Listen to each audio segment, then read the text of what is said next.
Assalamualaikum warahmatullahi wabarakatuh. Oke, siang ini saya Muhammad Raffi Aswa Akbar, NRP 120.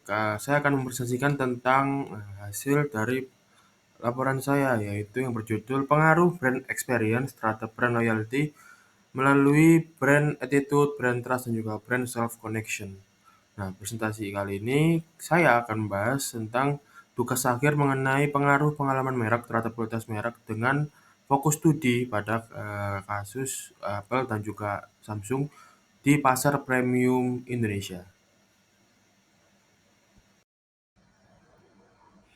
Nah, untuk latar belakang dari penelitian saya yaitu persaingan bisnis ini semakin ketat, sehingga menuntut perusahaan untuk mempertahankan kualitas konsumen. Nah, brand experience di sini menjadi hal yang krusial dalam membentuk persepsi positif. Nah, interaksi konsumen dengan merek menciptakan rangsangan sensorik, emosional, perilaku, dan juga intelektual. Pengalaman merek yang positif meningkatkan brand attitude, brand trust, dan juga brand self connection. Ketika mediator ini memperdalam loyalitas jangka panjang dari suatu brand. Penelitian ini mengintegrasikan ketiga variabel mediasi ini secara simultan.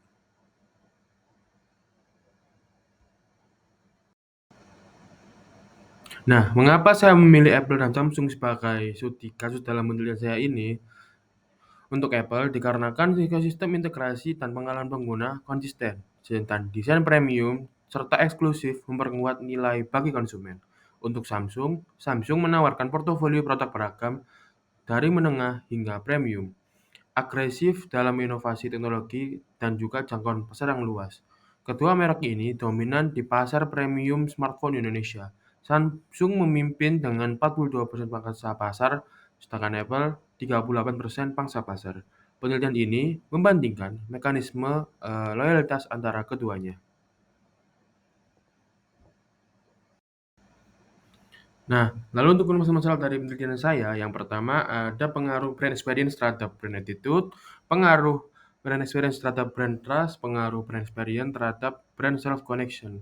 Lalu yang kedua ada pengaruh mediator, yaitu pengaruh brand attitude terhadap brand loyalty, pengaruh brand trust terhadap brand loyalty, pengaruh brand self connection terhadap brand loyalty.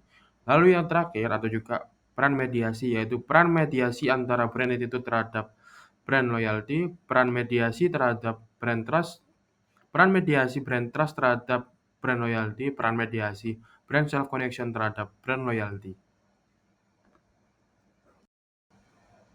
Oke, berikut merupakan manfaat dari penelitian saya.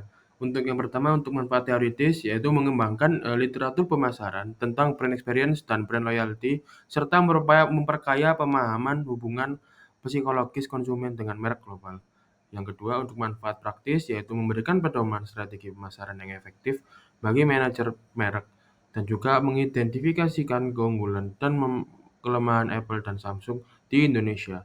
Dan yang terakhir untuk manfaat sosialnya, yaitu membantu konsumen memahami faktor realitas merek untuk keputusan cerdas, serta mendorong persaingan sehat dan juga meningkatkan kualitas produk bagi masyarakat.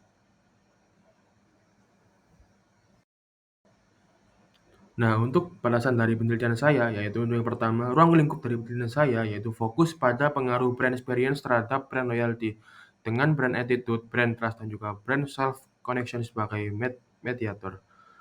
Lalu untuk populasi, konsumen produk Apple dan juga Samsung di segmen premium di Indonesia, terutama yang telah memiliki pengalaman langsung dalam menggunakan brand tersebut.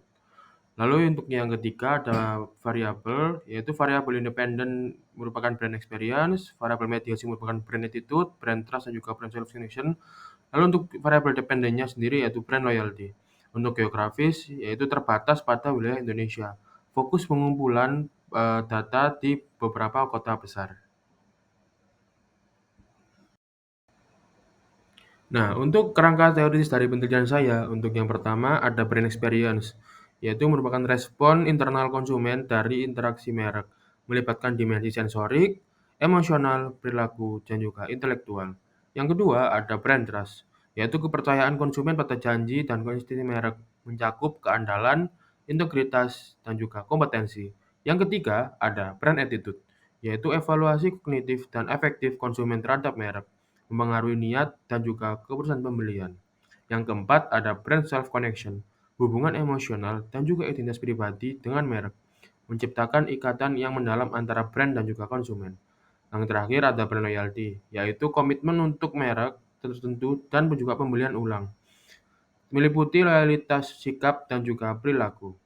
Kerangka ini menunjukkan bagaimana setiap variabel saling terkait dalam membentuk loyalitas merek.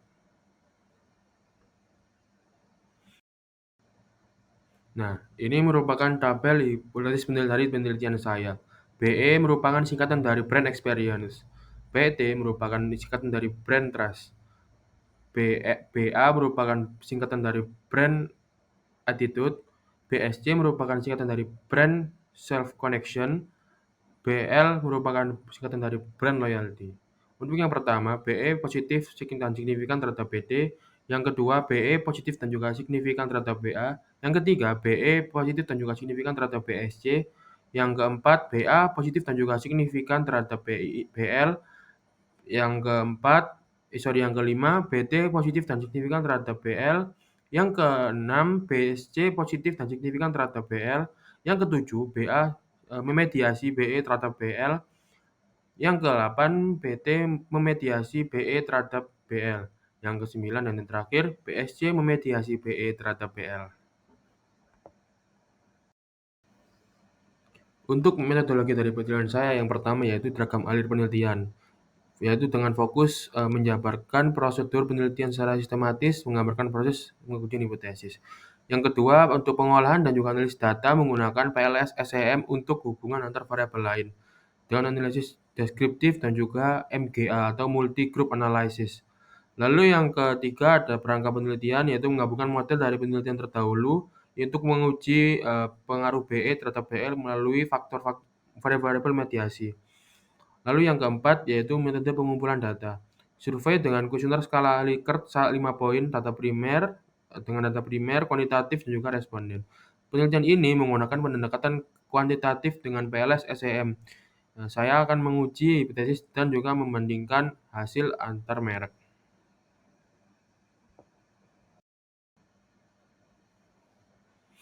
Selanjutnya untuk proses pengujian hipotesis. Yang pertama, mengumpulkan data, yaitu mengumpulkan data primer melalui survei dengan kuesioner skala Likert yang digunakan. Yang kedua ada pengolahan data. Data dikodekan dan dibersihkan. Selanjutnya diimpor ke software PLS SEM. Yang ketiga ada evaluasi model. Model pengukuran dan juga struktural diuji dengan kualitas model divalidasi dengan PLS SEM. Yang keempat yaitu pengujian hipotesis. Hipotesis penelitian H1-9 diuji signifikan dan hasilnya dianalisis secara mendalam.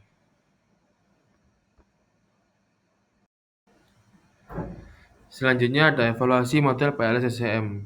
Yang pertama ada analisis outer model yaitu validitas konvergen, yaitu loading factor di bawah 0,70, AVE di atas 0,50, dan diskriminan Fornell sama dengan Laker HTMT di atas 0,90. Lalu juga ada reliabilitas Cronberg alpha di bawah 0,70, composite durability di bawah 0,70. Untuk analisis intermodel, nilai R-square variance variable dependent dijelaskan variabel independen. Nilai F-square efek ukuran konstruk terhadap variabel dependen. Untuk uji hipotesis, bootstrapping PLS signifikan parameter, yaitu T di bawah 1,96 atau di atas min 1,96. Untuk path coefficient yaitu kekuatan dan juga arah hubungan antar variabel. Untuk analisis multigroup MGA atau multi kelompok yaitu menguji perbedaan hubungan antar kelompok dan membandingkan pengguna antara Samsung dan juga Apple. Evaluasi model PLS SEM ini untuk memastikan keabsahan dan juga reliabilitas dari hasil penelitian saya.